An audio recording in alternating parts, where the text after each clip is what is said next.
Hello guys, welcome to the Aryan Sharma YouTube channel. और guys, आज वापस से गोल्ड ने एक ऑल टाइम हाई लगा दिया है।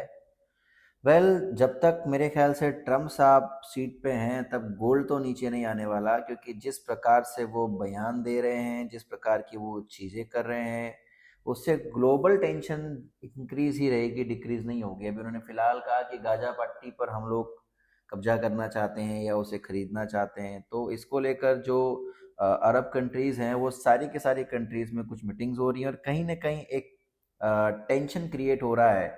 और जब जब भी ग्लोबल टेंशन क्रिएट होता है तब तब गोल्ड जो है वो हमेशा ऊपर की तरफ जाता है। सबसे पहले बता दें कि आज का जो दिन था वो यहाँ से शुरू हुआ, अराउंड मार्केट यहाँ था, एंड जिस तरीके से इस जगह रेस्ट कर रहा था, प्रिडिक्शन यही था कि यहाँ से नीचे जा सकता था या ऊपर जा सकता था। राइट, इसने ऊपर का मूवमेंट कंटिन्यू किया क्योंकि अपना 5 मिनट का जो स्ट्रक्चर था इसने उसको फॉलो किया। उसके बाद में ये ऑल टाइम हाई था। इस ऑल टाइम हाई पे ऑब्वियसली बहुत अच्छी लिक्विडिटी डेवलप हो चुकी थी और यहाँ पे इसने इस लिक्विडिटी को ग्रैब किया। सेकंड लिक्विडिटी जो थी वो इस ट्रेंड लाइन पे थी, जहाँ पे इस लिक्विडिटी को इसने ग्रैब किया and it's consistently growing like a Qutub Minar. Okay, so before US session, what we have, I have a very important thing to tell you guys. See this DXY chart, number one, DXY में gap up हुआ है, उसके बाद market नीचे आया, उस gap को fill किया है और अब DXY ऊपर की तरफ मूवमेंट करना शुरू कर चुका है। अगर आप देखेंगे तो DXY ने 5 मिनट के अंदर अपना स्ट्रक्चर चेंज किया हुआ है, यानी कि DXY भी 5 मिनट के अंदर बुलिश है। करेक्ट, मैं लॉन्ग टर्म स्ट्रक्चर की तो बात नहीं कर रहा, लेकिन 5 मिनट में अगर हम 30 मिनट में अगर हम देखेंगे तो भी बुलिश है, और इससे छोटे टाइम फ्रेम में जाएंगे तो बिल्कुल ये 100% हमें बुलिश नजर आएगा, जैसा कि आप देख सकते हो। So if going by this structure, what we have to understand one thing. Okay, तो ये जो रेंज थी ये एक रिट्रेसमेंट रेंज है। किसकी? ये हाई लगाया, ये लो लगाया, ये अगला हाई लगाया, अगला हाई लगाने के बाद में ये अगला लो लगाया है। सो DXY की ये जो रेंज है, अगर इसे इस तरफ लेकर जाती है, स्ट्रक्चर कंटिन्यू रहता है, इसका मतलब अब गोल्ड को नीचे आना पड़ेगा। अगर यहां से नहीं तो थोड़ा और ऊपर जाके लोगों को लिक्विडेट करके नीचे आना पड़ेगा। अनटिल और अनलेस DXY ये रेंज जो है ऊपर की जगह नीचे की तरफ कंटिन्यू ना करे। आज ट्रेड करते वक्त में ये वाला लेवल बहुत इंपॉर्टेंट है, इस पे आप अपना अलार्म लगा दीजिए।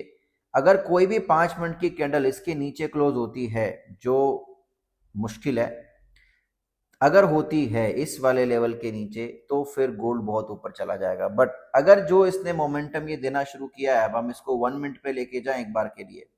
सो what we have the evidence, अगर 1 मिनट के अंदर ये वाला जो है, अगर ये क्लोजिंग हो जाता है, ठीक है, तो 1 मिनट में चोक बन जाएगा।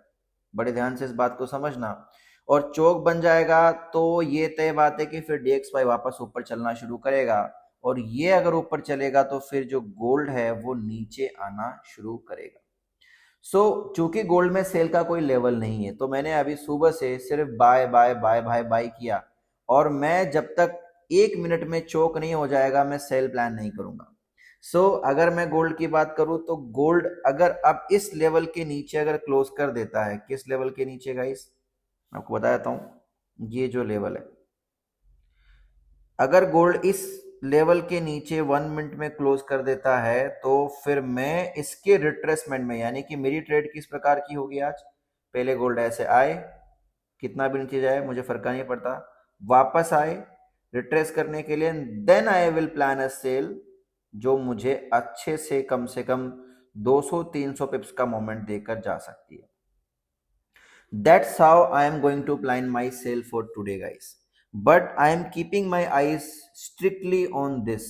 अगर ये क्लोज हो जाता है यहाँ पे इसके ऊपर, ठीक है, तो ये क्लोज होगा, थोड़ा और ऊपर जाएगा, मतलब गोल्ड थोड़ा नीचे आएगा, फिर ये रिट्रेसमेंट करने के लिए नीचे आएगा, मतलब गोल्ड फिर से ऊपर जाएगा, और फिर ये ऊपर जाएगा। मतलब सिंपल लॉजिक है कि मुझे DXY पे आज के लिए नजर रखनी होगी।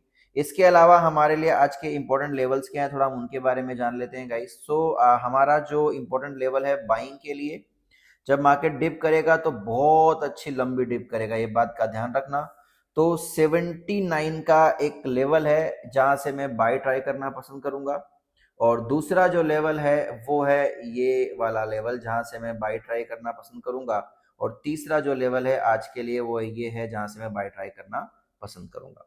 सो अगर आप देखोगे तो 15 मिनट के अंदर ये एक बहुत लंबी रेंज है, जिस रेंज में कहीं से भी डिप में बाय मिले तो बाय करना है। पहला ये ऑर्डर ब्लॉक, दूसरा ये, तीसरा ये तीनों में से कहीं भी मिले आपको सिर्फ बाय ढूंढना है गोल्ड में, और आपका जो टेक प्रॉफिट होगा वो ये ऑल टाइम हाई 2900 से ऊपर होगा, क्योंकि मार्केट अभी रुकने वाला नहीं है। So that's the plan for today guys. I hope आपको मैं समझा पाया सेल कब लेनी है और बाय कब लेनी है। अगर आपको ये वीडियो पसंद आया हो तो प्लीज कमेंट करके जरूर बताएं, और अगर आप इसके अनुसार ट्रेड करते हैं तो जरूर मुझे रिप्लाई करें। और ध्यान रखिएगा, अपने एनालिसिस को अपने मर्जी से प्लान कीजिएगा, और सबसे बड़ी बात रिस्क रिवॉर्ड जरूर फॉलो कीजिएगा, क्योंकि बिना रिस्क रिवॉर्ड ट्रेडिंग नहीं होती guys. Thank you so much.